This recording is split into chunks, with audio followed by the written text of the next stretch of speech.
Ini diawali dengan seorang laki-laki yang bernama Jamroni yang sedang diarak warga karena dituduh mencuri sapi.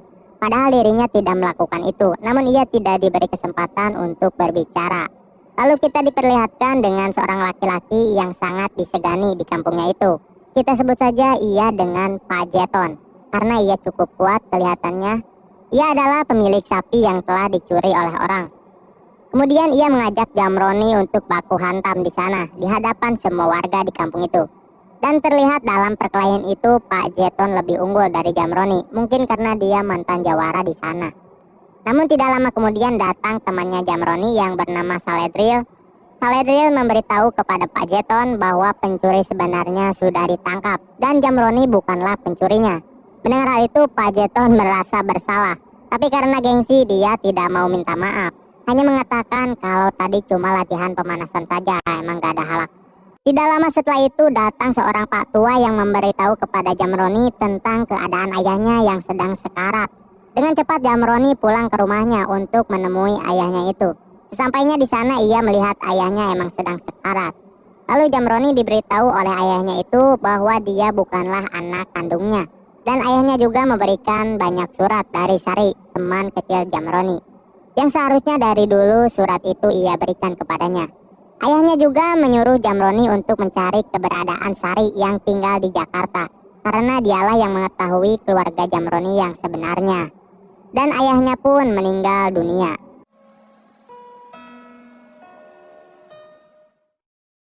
Setelah ayahnya dimakamkan, ia pergi ke Jakarta dengan naik mobil truk yang diantar Saledril. Kemudian kita diperlihatkan dengan seorang wanita yang datang mengunjungi desa itu. Ia adalah Sari, teman kecilnya Jamroni yang sudah tumbuh dewasa. Sari datang ke sini bertujuan untuk menemui Jamroni karena sudah lama tidak bertemu. Namun sayangnya mereka papa lewat jalan, Jamroni ke sana, Sari ke sini. Ya karena Jamroni sudah mencarinya ke kota. Lalu kita diperlihatkan flashback ketika Jamroni kecil, di mana mereka berdua sangat dekat dan selalu bersama. Terlihat Jamroni juga menyukai Sari.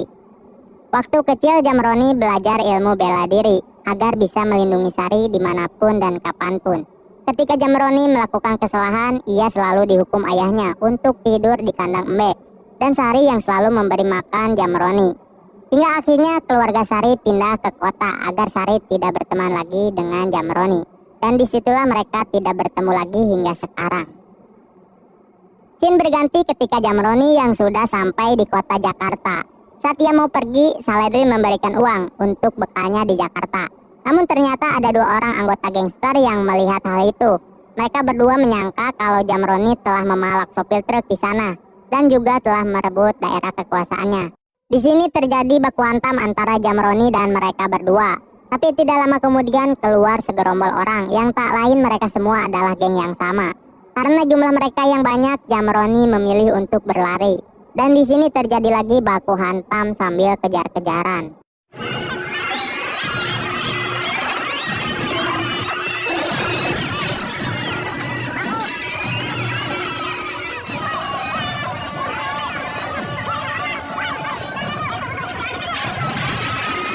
Saat Jamroni berlari ke jalan, ia ditabrak mobil yang dikendarai oleh wanita cantik yang bernama Reta. Namun tak disangka ternyata ia juga sedang dikejar-kejar oleh orang.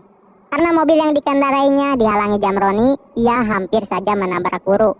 Namun untungnya ia berhasil menginjak rem mobilnya itu. Saat Jamroni sedang meminta maaf kepada guru TK itu, ia melihat Reta yang sudah dibawa oleh orang yang mengejarnya tadi.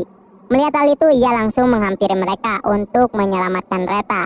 Di sini terjadi baku hantam lagi antara Jamroni dengan orang itu. Di awal pertarungan ia hampir saja kalah, bahkan pukulannya pun tidak terasa.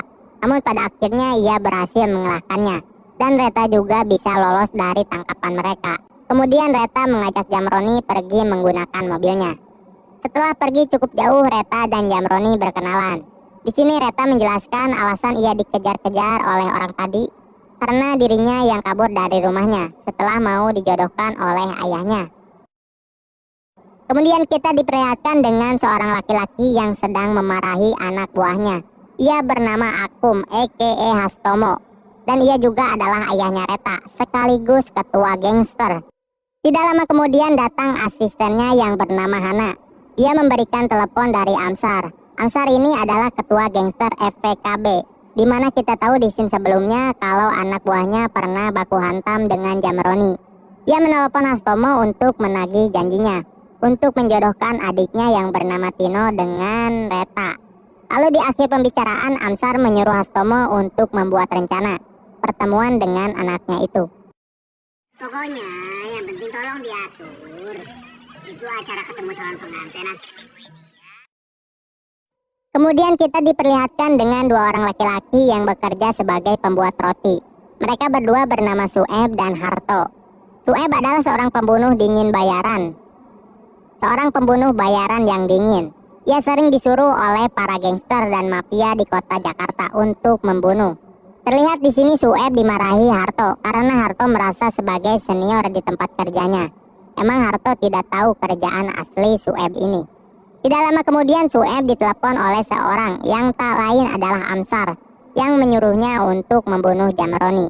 Karena Amsar sudah mengetahui tentang Reta yang kabur dari rumahnya dan ia menyangka Jamroni adalah pacarnya. Sebelum pergi ia menghabisi Harto dengan satu pukulan saja.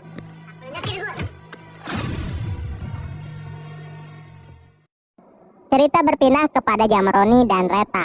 Di sini Reta menyuruh Jamroni untuk mengambil berangkas uang milik ibunya karena kartu ATM-nya telah diblokir oleh ayahnya.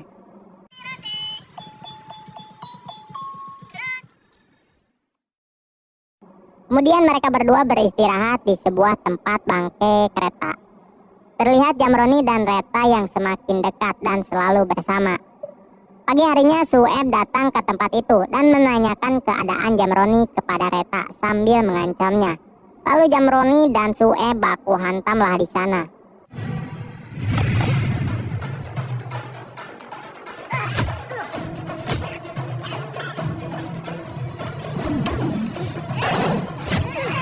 Dalam pertarungan itu Sueb lebih unggul dengan jurus tongcorangnya yang membuat Jamroni harus menggunakan trik kaki 1000. Dan pada akhirnya ia berhasil kabur bersama Reta pergi naik mobilnya. Setelah pergi cukup jauh, mereka berdua memutuskan akan tinggal di sebuah kontrakan yang jauh dari kota untuk sementara. Alasannya agar tidak lagi dikejar-kejar oleh banyak orang yang mengincarnya.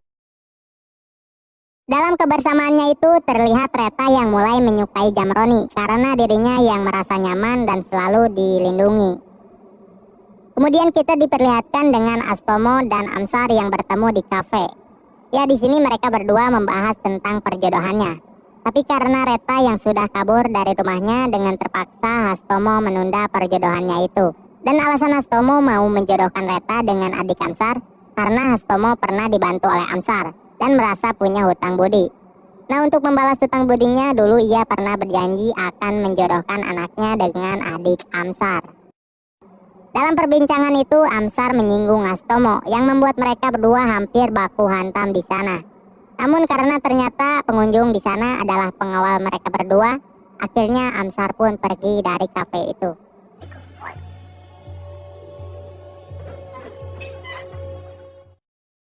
Di markas besar, Amsar mengumpulkan dan menyuruh semua anak buahnya untuk mencari keberadaan Reta. Ia kemudian mengirimkan foto Reta ke semua anggotanya yang ada di penjuru Jakarta. Cari sampai ketemu. Dan foto itu tersebar dengan cepat. Bahkan salah satu anggota geng yang sedesa dengan kontrakannya Reta mendapatkan foto itu, lalu memberitahu kontrakan yang ditempati Reta. Melihat hal itu, Jamroni berusaha menyelamatkannya. Namun pada akhirnya Reta dan Jamroni dibius hingga pingsan. Terlihat di sana Jamroni yang digantung terbalik. Keesokan harinya setelah Jamroni sadar, ia berusaha untuk menyelamatkan diri karena orang yang menjaganya itu sedang tidur. Lalu ia pergi untuk menyelamatkan Reta yang diikat di gudang.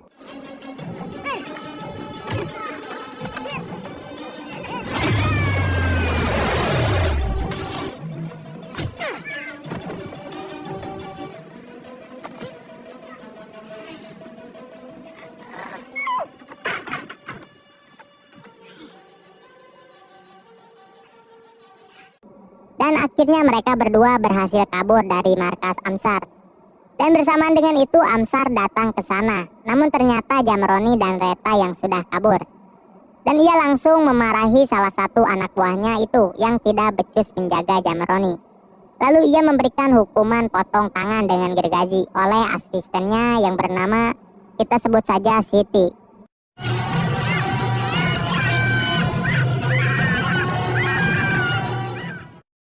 Di tempat lain terlihat Jamroni dan Reta yang sudah berlari sampai di rel.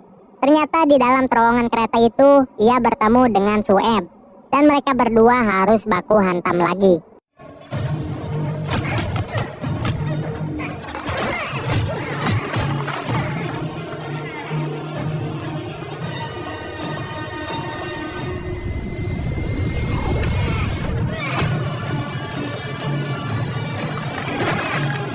Dalam pertarungan kali ini terlihat mereka berdua yang sama-sama kuat dan Sueb yang masih memakai jurus tongcorangnya itu.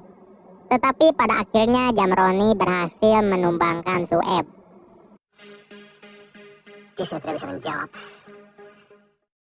Dan berita kekalahan Sueb sampai ke telinga Amsar. Mengetahui hal itu ia berencana untuk menyewa orang yang lebih kuat. Amsar menyuruh Siti untuk menemui seseorang yang bernama Jangkung, karena ia menganggap Jangkung pasti bisa mengalahkan Jamroni. Sesampainya di sana, Siti malah bertemu dengan pacarnya Jangkung yang membuat mereka harus baku hantam di sana.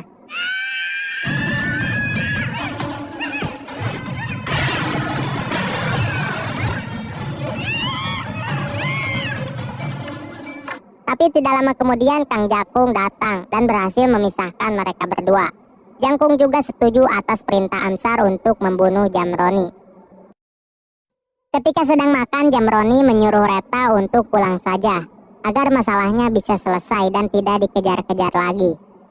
Ya di sini Reta menyetujuinya, tetapi dengan syarat Jamroni harus ikut pulang ke rumahnya. Reta mau pulang. Namun sebelum pulang, ia membawa Jamroni ke salon dulu, agar Jamroni terlihat keren dan mantap. Singkat cerita, sesampainya di rumah, ia mengenalkan Jamroni kepada ayah dan ibunya sebagai pacar dan calon suami. Mendengar hal itu, Jamroni terlihat kebingungan, tapi pada akhirnya ia harus menerima.